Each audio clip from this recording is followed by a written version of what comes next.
Hello friends, today we will discuss about Russia-Ukraine War 2025। कब खत्म होगी ये जंग? 2022 में शुरू हुई रसिया यूक्रेन वॉर आज 2025 तक खत्म नहीं हुई है। 3 साल के बाद भी ये कॉन्फ्लिक्ट अभी भी एक्टिव है और सिचुएशन हर महीने और ज़्यादा कॉम्प्लेक्स होती जा रही है। इस वॉर ने सिर्फ यूक्रेन को ही नहीं बल्कि पूरी दुनिया को पॉलिटिकली और इकोनॉमिक लेवल पर इफ़ेक्ट किया है। तो चलिए आज के इस वीडियो में हम डिटेल में समझते हैं कि 2025 में इस कॉन्फ्लिक्ट की क्या हालत है और इसका ग्लोबल इम्पैक्ट कैसा दिख रहा है।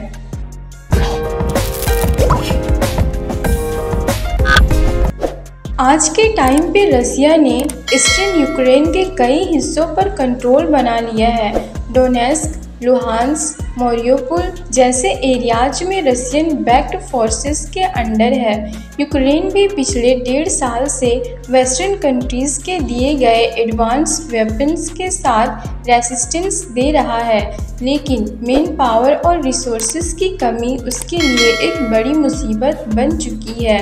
वॉर अब ट्रेडिशनल बैटलफील्ड से हटकर ड्रोन स्ट्राइक्स, साइबर अटैक्स और टारगेटेड मिसाइल्स वॉरफेयर में कन्वर्ट हो चुका है और यूक्रेन की इकोनॉमिक कोलैप्स के एज पर है।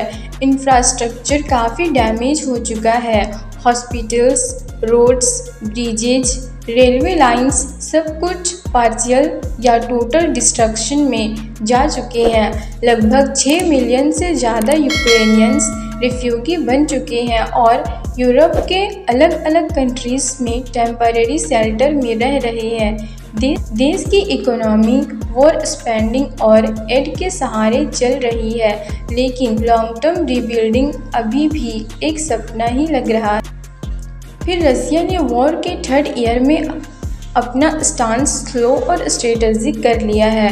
अब वो सडन अटैक्स की जगह ऑक्यूपाइड एरियाज में परमानेंट प्रेजेंस क्रिएट कर रहा है।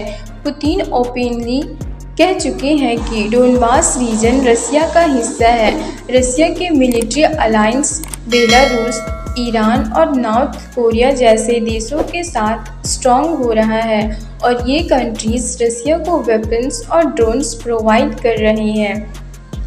दूसरी तरफ वेस्टर्न कंट्रीज जैसे यूएसए, यूके और ईयू यूक्रेन को मिलिट्री एड और फंडिंग देते आ रहे हैं, लेकिन 2025 तक ये सपोर्ट वीक पड़ता दिख रहा है। यूएसए के इलेक्शंस के चलते यूक्रेन को फंड करने का इशू डोमेस्टिक पॉलिटिक्स का पार्ट बन गया है। यूरोप में भी लोग इन्फ्लेशन और इकोनॉमी स्लो डाउन के चलते गवर्नमेंट से पूछ रहे हैं कि कब तक यूक्रेन को फंड करते रहोगे।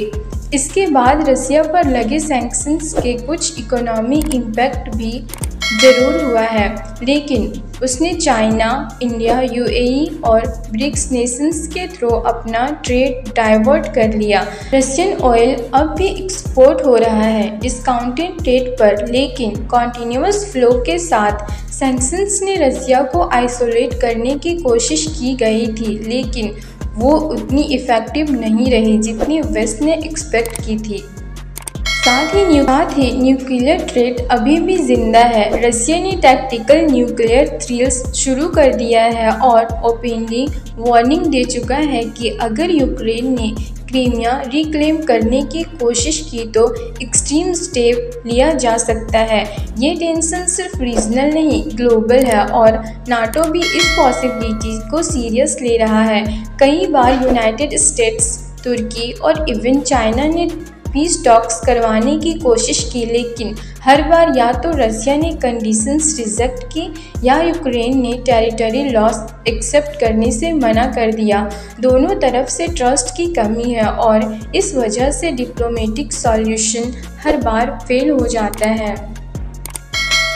वॉर का इम्पैक्ट सिर्फ यूक्रेन, रसिया तक ही सीमित नहीं है, बल्कि पूरी दुनिया में फ्यूल प्राइसेस फ्लक्चुएट हो रहे हैं। व्हीट एक्सपोर्ट रुकने से फूड क्राइसिस अमेरिका और वेस्ट एशिया तक पहुंच चुका है। यूरोप में मिलिट्री स्पेंडिंग बढ़ रही है और उसका इफ़ेक्ट एजुकेशन और हेल्थ सेक्टर्स पर पड़ रहा है। ये वॉर ग्लोबल इकोनॉमी के लिए एक स्लो पॉइजन बन गया है। इंडिया ने इस वॉर के दौरान एक केयरफुली बैलेंस अप्रोच ली, ना तो ओपनली रसिया के अगेंस्ट गया और ना ही ब्लाइंडली वेस्ट के साइड लिया। इंडिया ने रसिया से सस्ते ऑयल खरीदा और यूक्रेन को ह्यूमैनिटेरियन एड भी भेजा। इस पॉलिसी को स्ट्रेटेजिक न्यूट्रलिटी का नाम दिया गया। इंडिया ने हर कदम अपने नेशनल इंटरेस्ट को ध्यान में रखकर उठाया, जिसका डिप्लोमेटिक फ़ायदा भी मिला। अब अगर फ्यूचर की बात करें तो एक्सपर्ट्स कह रहे हैं कि ये वॉर जल्दी ख़त्म नहीं होगी। हो सकता है कि सिचुएशन अफ़गानिस्तान जैसे बन जाए, जहां ओपन फायर बंद हो जाए, लेकिन पीस एग्रीमेंट कभी भी ना हो। यूक्रेन को रिबिल्ड होने में 10 साल लगेंगे। रसिया के ग्लोबल इमेज पर परमानेंट डैमेज हो चुका है। दोनों देश इकोनॉमिकली और सोशली थक चुके हैं, लेकिन वॉर खत्म नहीं हो रहा है।